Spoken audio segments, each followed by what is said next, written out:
I have a genuine question for, well, myself. If I am considering multiple different stories with different setting and obviously different protagonists each time, how do I create a distinguishable, recognizable main character each time? I do want to do a female protagonist at least once, but even then, that by itself does not really automatically guarantees a distinguishable protagonist compared to her male counterparts. At least not in my hands, since I've already voiced my concerns if I'm able to portray a protagonist that I will enjoy. I've mentioned many times the different checkboxes that I want my protagonists to fill. On top of that, there are my requirements for female characters in stories for them to be enjoyable for me as a reader. And all these additional restraints are going to put that much more pressure on me and my illusionary writing skills to still allow that character to remain distinctly female. And to this time intentionally repeat myself, I still have to make that female protagonist distinguishable from the male ones. Considering that I want certain character traits from my protagonist and don't want other ones, then we have age and the amount of experience living their lives, doing what they are doing. That's one of the things that can set them truly apart than the ability or inability to communicate with others. That would be another example. And then subtle, more minute differences, positive traits, but also flaws, shortcomings, and general traits that I, the sole intended reader, would not find annoying.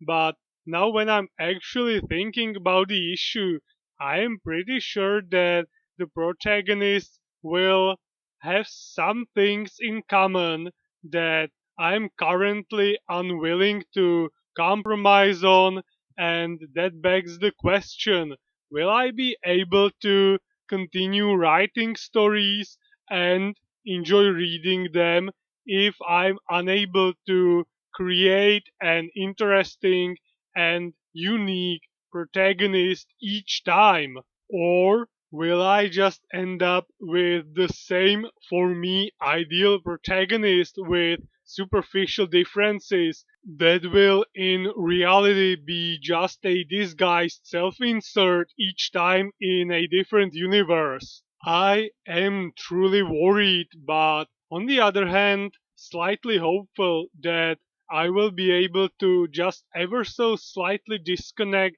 the writing from me here in the real world, or at least avoid making the insert pathetically obvious, boring, destroying the reason why I am even writing in the first place. I would like to believe that at least being aware of this is already a tiny step in the right direction, nothing guaranteed, just an acknowledgement of something to think through and be wary of. One last thought.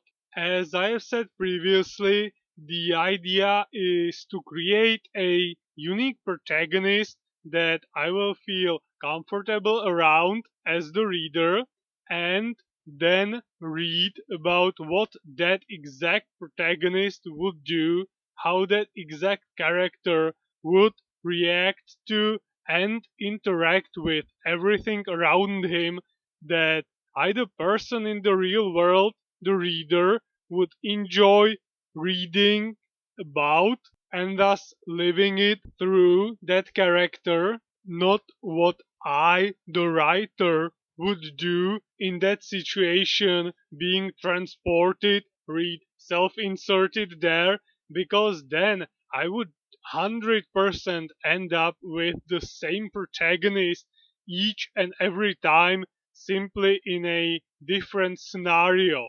Is it even possible to make the distinction, or will it just end up being surface level and somehow forced? That's something that I will absolutely have to deal with, because I can see myself falling for the idea that, hey, I am in that story, instead of, hey, that's a great character, I want to be that character. This got a bit longer than I intended for it to be, but definitely felt like I was able to figure out some small distinctions that I haven't seen before, make it more clear for myself. But anyway, now it's time for more rapid arrows.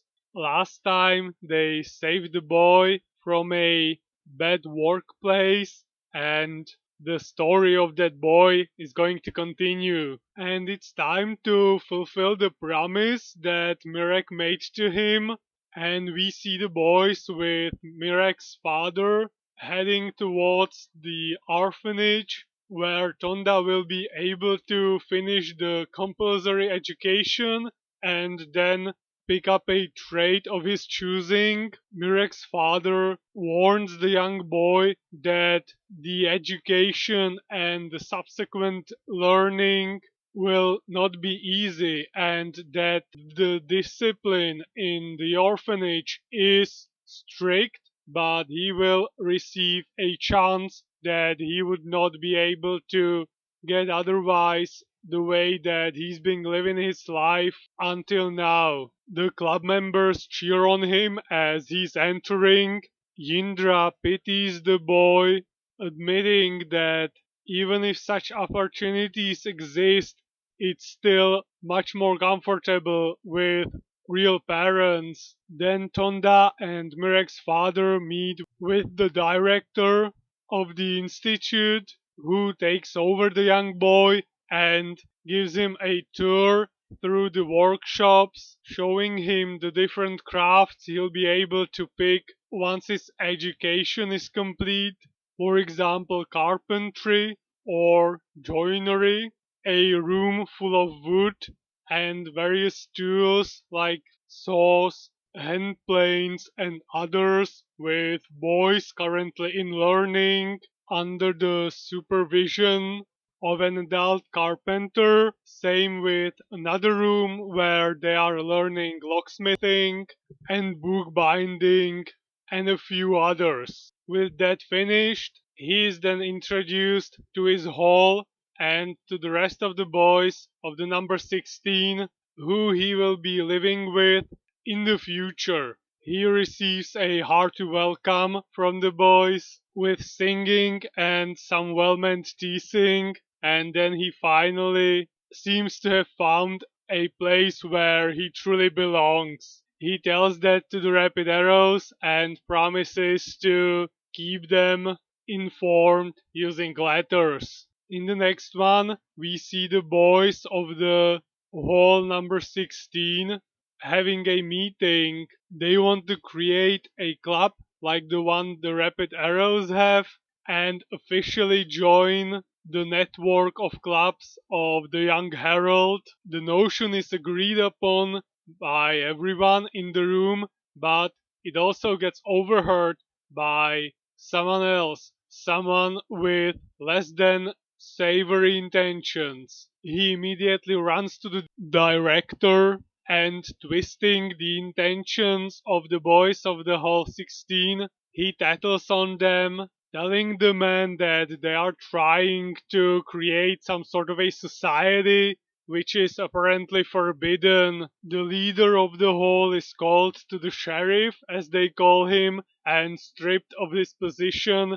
while the one, Matsir, who tattled on them, receives it in turn, making faces towards the previous leader and immediately stopping them from the creation of the club, promising them brutal discipline, showing his ambitions and pettiness. During the night, the boys wait for Matsir to fall asleep, and when the tyrant is soundly snoring, they call for a meeting. They know that what they were trying to do was not, in fact, against the rules of the orphanage. It was a club that's officially recognized in the world of the Rapid Arrows, not some secret society, but they need a way to convince the sheriff to at least listen to them.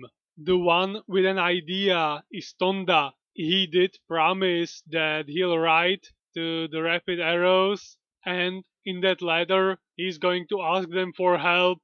Hopefully, they'll be able to somehow assist the boys both in the creation of their new club and in getting rid of their new leader. When the Rapid Arrows receive the letter, Mirek is immediately indignant at the injustice that happened there, and all the boys are instantly ready to jump forward and help the boys of the whole 16 in any way they can. They just need a plan.